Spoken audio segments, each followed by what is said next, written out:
It was a time of deep unrest in the Muslim community. The murder of Usman, the third khalifa, had left the ummah in shock, and now a second civil war seemed inevitable. The fragile unity of the Muslim world was on the verge of collapse. At the center of this brewing conflict were Ayesha, the widow of the Prophet Muhammad, Talha and Zubayr, two prominent companions of the Prophet, and Ali, the cousin of the Prophet and the newly appointed Khalifa. Ayesha was returning to Medina after completing her Hajj pilgrimage when she heard the devastating news. Usman had been brutally killed, and Ali had taken over as the Khalifa. Instead of going back to Medina, she changed course and headed to Mecca. Her dislike for Ali was no secret, and now she found herself in the company of Talha and Zubayr, who also had grievances against Ali. Together, they declared their intention to seek justice for Usman's murder. In Mecca, the group gathered allies including Usman's former governor, Abdullah bin Amir, and other members of the Banu Umayyah clan, such as the cunning Marwan bin Hakam. They began raising an army under the banner of avenging Usman's death. By pooling their resources, they managed to assemble a force of 3,000 soldiers. Their first target was Basra, a wealthy city in Iraq. Once they reached Basra, the rebels made a pact with Ali's appointed governor, Usman ibn Hanif, agreeing to a truce. However, this promise of peace was quickly broken. In a surprise attack under the cover of night, they stormed the city, seized its treasury and killed 600 Muslims who opposed them. Basra was now under their control, a conquest achieved through treachery and bloodshed. Ali, still in Medina, received news of the rebellion and the betrayal of Talha and Zubayr. Shocked but resolute, he wrote letters to the rebel leaders, urging them to avoid further bloodshed and settle their grievances peacefully. His appeals, however, were ignored. It was clear that the rebels were determined to overthrow him. With no other choice, Ali began preparing for war. Despite his position as Khalifa, he found it difficult to gather support. The same people who had insisted he take up the mantle of leadership now hesitated to stand with him. After many appeals, Ali managed to muster a small force of 700 volunteers. Ali set out toward Basra, leaving Medina in the hands of his trusted ally, Sel ibn Hanif. Along the way, his army grew in numbers as more supporters joined him. Reinforcements from Kufa, led by his son Hassan and the loyal Ammar ibn Yasir, brought an additional 12,000 soldiers. By the time Ali reached the outskirts of Basra, his forces were significantly strengthened. Yet even as his army prepared for battle, Ali remained committed to finding a peaceful solution. Before the battle, Ali made several attempts to negotiate.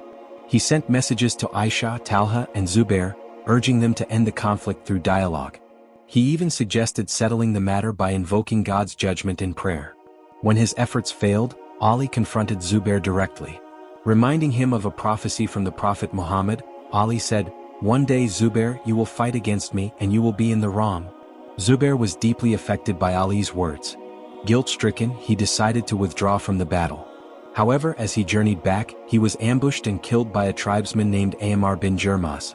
Talha too met a tragic end. During the battle, he was struck by an arrow fired by Marwan bin Hakam, a supposed ally.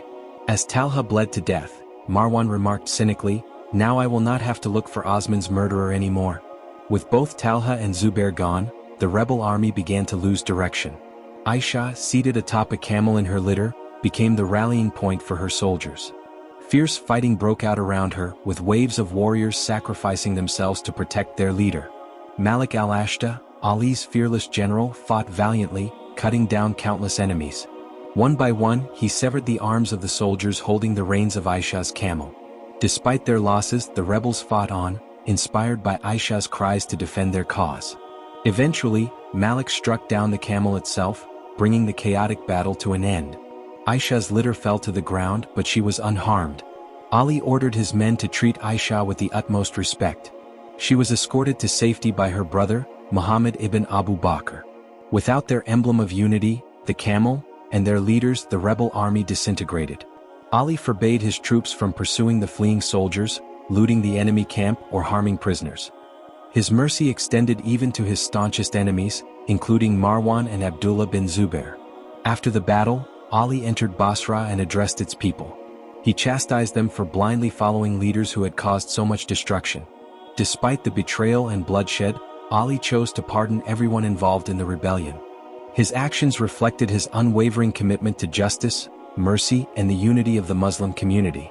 The Battle of the Camel was a turning point in Islamic history. It shattered the unity of the ummah, and its effects would be felt for generations. Thousands of lives were lost in a conflict that could have been avoided.